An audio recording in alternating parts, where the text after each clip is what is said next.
मैं कर्नल ललित शर्मा। मैं Indian army में पिछले 26 साल से मैं सर्विस में हूँ।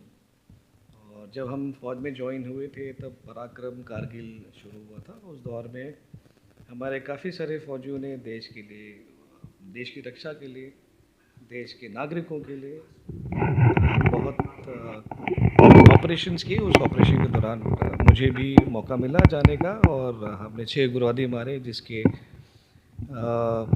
अच्छे काम के लिए मुझे शौर्य चक्र से राष्ट्रपति जी ने मुझे अवार्ड दिया। कौन सी सन में दिया था? ये सन 2000 की बात है। ये 2000। देखिए, हम भी जब बचपन में छोटे थे, हमें भी एक मन में था कि सैनिक स्कूल, मिलिट्री स्कूल ज्वाइन करना, किसी कारणवश नहीं जा पाए। आज मुझे वो सौभाग्य मिला है कि मैं सैनिक स्कूल के परिसर में आया, सैनिक स्कूल रेवाड़ी में। मुझे मौका मिला इन बच्चों से बात करने का। ये वो पीढ़ी है, ये वो बच्चे हैं जो आने वाले दौर पे इस देश में एक अच्छे लीडर जो प्रदान करेंगे। आज की तारीख में अगर आप देखें तो सैनिक स्कूल रीवा से हमारे 2 चीफ़ हैं, that is chief of naval staff and chief of army staff. तो दोनों ही चीफ हमारे फ़ौज में सैनिक स्कूल से ही हैं। सो इन बच्चों से बात करके मेरा भी प्रोत्साहन, हमें भी बहुत मोटिवेशन मिलता है। और इन बच्चों से बात करके उनको एक थोड़ा मार्गदर्शन देना था कि एनडीए में, फ़ौज में कैसे आना। बिकॉज बेसिक तात्पर्य सैनिक स्कूल ज्वाइन करने का एक डिफेंस फोर्सेस को ज्वाइन करने का होता है। तो आज जब मैंने इनका जो एनुअल स्पोर्ट्स बीट है, इनमें देखा, मैंने बहुत ही अव्वल दर्जे का इन्होंने प्रदर्शन किया। एक यूनाइट तरीके से प्रेजेंटेशन थी। जो यहाँ प्रिंसिपल साहब हैं, कैप्टन ब्रिज किशोर साहब, उन्होंने पूरा इवेंट ऑर्गेनाइज़ किया उनके 2 ऑफिसर्स के साथ मिलकर। स्टाफ बहुत अच्छा। सो बच्चों ने जो आज स्पोर्ट्स इवेंट में, हर इवेंट में बढ़ चढ़ के एक यूनाइट तरीके से इन्होंने जो एक प्रोग्राम प्रदर्शन किया था हमारे सामने, वो था मास पीटी। तो मास पीटी में हमें लगा कि हमारी आने वाली पीढ़ी इस हरियाणा क्षेत्र से, इस रेवाड़ी गांव से आने वाले वक्त में इस देश के एक भावी लीडर बनेंगे। प्रोग्राम से थोड़ा सा हटके एक सवाल पूछना चाहूँगा। हाँ जी। आपके बचपन के बारे में थोड़ा सा बताओ, किस तरह की परवरिश हुई थी, किस तरह का माहौल था? मैं तीसरी पीढ़ी हूँ फौज में। मेरे पिताजी भी एयरफोर्स में थे, मेरे भाई भी एयरफोर्स में है और आज मेरा बेटा एनडीए में है, 6 टर्म ट्रेनिंग कर रहा है। सो वो एक जज्बा था वर्दी पहनने का, तो इसलिए फिर मैंने स्कूल में 6th क्लास में एनसीसी ज्वाइन करी, जूनियर डिवीजन विंग में कंटिजेंट को मैंने लीड किया। उसके बाद स्काउट्स ज्वाइन किया। उसमें काफ़ी सारे सोशल सर्विसेज कैंप्स होते हैं, वो ऑर्गेनाइज़ किए, उनमें भाग लिया, काफ़ी पुरस्कार मिला, उसमें भी राष्ट्रपति अवार्ड मिला। फिर ग्रेजुएशन के टाइम में फिर सीनियर डिवीजन विंग में फिर एनसीसी ज्वाइन करी, आरडी परेड किया, उसमें वाइस सैनिक कैंप किया, हमें ग्लाइडिंग चलाने का मौका मिला, पैरा जंपिंग करने का मौका मिला।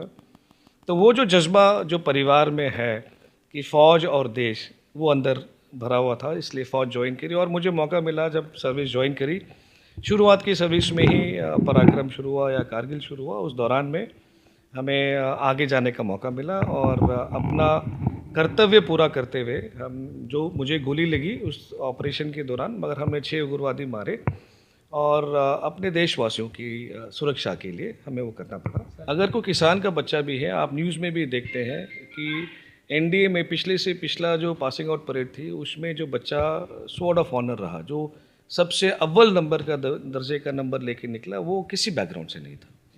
अभी भी जो 2 बच्चे हैं वो किसी बैकग्राउंड से नहीं है, मगर ये अगर जज्बा है, अगर उसके अंदर ये कर गुजरने की अगर उसमें हिम्मत है और वो तैयारी है, तो ज़रूरी नहीं है। हाँ, सैनिक स्कूल, मिलिट्री स्कूल से या फौजी बैकग्राउंड से एक सहूलियत ये मिल जाती है, आपको एक अंदाज़ा लग जाता है कि फ़ौज में जाने के तौर तरीके क्या हैं। मगर आज के दौर में अगर आप देखें, सोशल मीडिया से लेके इंटरनेट सर्विसेज से लेके बहुत सहूलियतें हैं। बच्चा अगर तैयारी करना चाहता है, फ़ौज में जाना चाहता है, तो वो जा सकता है और उस चीज़ के लिए उसकी कड़ी मेहनत की रिक्वायरमेंट है, उसमें कोई दो राय नहीं है। वर्ल्ड का सबसे डिफ़िकल्ट अगर एग्ज़ाम्स में गिनती करी जाए पहले 3 में, तो एनडीए एग्ज़ाम की गिनती आती है। तो उसके लिए तैयारी करनी पड़ेगी और उसको पब्लिसाइज़ करना हमारा काम है। जब भी फॉर्म्स निकलते हैं, हमें सबको बताया जाए कि फ़ौज में आने के फॉर्म शुरू हो गए, अब भरा जाए। ये सैनिक स्कूल रेवाड़ी 2008 में खड़ा हुआ, 2023 में यहाँ शिफ्ट हुआ है रेवाड़ी में। जिस तरीके से यहाँ पर प्लानिंग हो के इस स्कूल को उस दर्जे पे लाया जा रहा है, काबिल तारीफ़।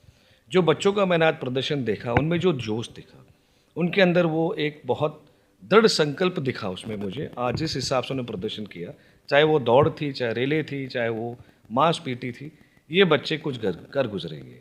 एंड इंफ्रास्ट्रक्चर प्रिंसिपल साहब ने प्लान कर ही रखा है, वो इंफ्रास्ट्रक्चर उस दर का आ जाएगा। दोनों चीज़ सम्मिलित होके ये स्कूल का स्टैंडर्ड भी आने वाले वक्त में बहुत ज़बरदस्त होने वाला है। जैसा कि आपको मालूम होगा, मैं कैप्टन ब्रिज किशोर, प्रिंसिपल सैनिक स्कूल रेवाड़ी।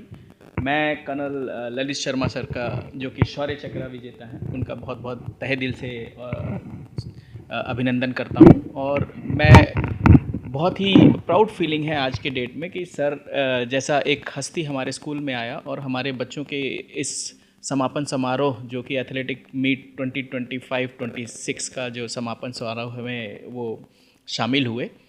उन्होंने हमारे बच्चों के लिए जो प्रेरणा स्रोत बोले, वो मेरे जो भावी 9 कैडेट्स जो कि जिन्होंने अभी इस साल एनडीए के एग्ज़ाम को क्लियर किया है और अन्य जो अभी उस प्रयास में लगे हुए हैं आने वाले अप्रैल में जो एग्ज़ाम देंगे, मैं उनके लिए चाहता था कि एक इस तरह के शख्स यहाँ पे आएँ जो कि जिन्होंने अपना जो देश भावना और देशभक्ति का जो प्रमाण उन्होंने ऑलरेडी देश के सामने और समक्ष रख चुके हैं।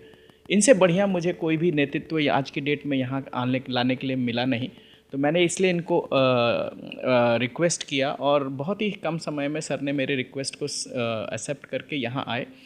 ये एक बहुत ही भावुक एवं मोटिवेटिंग फैक्टर भी है कि इनके जैसी हस्ती आकर जब हमारे इस तरह के कार्यक्रम में जब सम्मिलित होते हैं, तो हमारे बच्चों के कैडेट्स के बीच में देशभक्ति, देश भावना के प्रति एक भाव जागृत होता है और वो प्रेरित करता है कि आने वाले दिनों में ये एनडीए को किस तरह से ले, किस तह तक उसकी मेहनत करें और किस खूबियों के साथ हम सर्विस को देखते हैं और देश को देखते हैं और किस भावना के साथ हम देश को देखते हैं, वो इनसे बढ़िया और कोई नहीं समझा सकता था।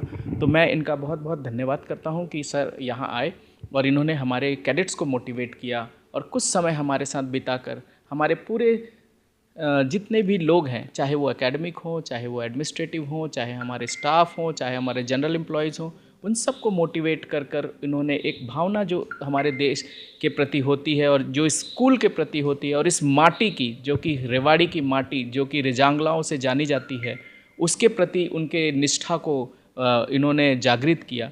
मैं इनका बहुत तहे दिल से शुक्रिया अदा करता हूं और ये आने वाले दिनों में मैं आश्वस्त करना चाहूँगा कि हाँ, हम एनडीए में ज़्यादा से ज़्यादा और आर्म फोर्सेस में ज़्यादा से ज़्यादा बच्चों को भेजेंगे और वो भी उस क्षेत्र से जहाँ लोग समझते हों कि हम लोग नहीं जा सकते, चाहे वो रिक्शा चलाने वाला हो, चाहे वो खेतीहर हो, उनके भी बच्चे कल के भावी सेना अध्यक्ष बन सकते हैं। जैसा कि सर ने बताया, आसमान नीला झंडा शांति, स्थिरता, निष्ठा और उच्च आकांक्षाओं का सशक्त प्रतीक बनकर पूरे मैदान में गरिमा का संचार कर रहा है। Rapper House is marching majestically with pride, holding house flag dressed right, which symbolizes passion, sincerity, power and strength, led by Cadet Chandra.